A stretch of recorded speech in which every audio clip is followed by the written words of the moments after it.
Sveiki, mes esame Indigo jaunimo nariai ir šiandieną susirinkome paminėti tolerancijos dieną. Kaip manote, kas yra tolerancija? Tai kai žmogus elgiasi, pavyzdžiui, tolerantiškai. Kad visi žmonės, ar jis būtų, kokios spalvos veida bebūtų, kokios materialinė padėtis bebūtų, kad būtų visi vienodai lygūs. Tolerancijos dabar trūksta jaunimui. Labai išdidus jaunimas tikrai ir yra taip, kad būna pamiršta save aukštai kelia, bet trūksta į pagyvenusiam žmonėm tolerancijos. Elgesys su žmogum, supratimas apie žmogaus, sakykime, gyvenimą, jo jausmus. Reikia būti tolerantiškiams su visais žmonėmis, nesvarbu koks jų statusas, kokia lytis, kokios rasės žmogus. Pagarba ir pakantumas kitiems žmonėms.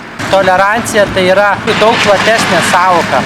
Tai tolerancija tai yra kartu ir supratimas, koks yra tas kitas žmogus, ne? Jo priėmimas, ne? Nes dažnai tolerancija yra, ko man nemaišo, to man gerai, ne? Bet tai nėra tolerancija.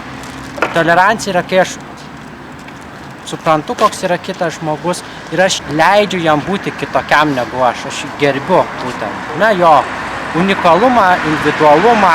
Kaip manote, ar jūs esate tolerantiškas? Taip, aš manau, kad esu tolerantiška. Taip.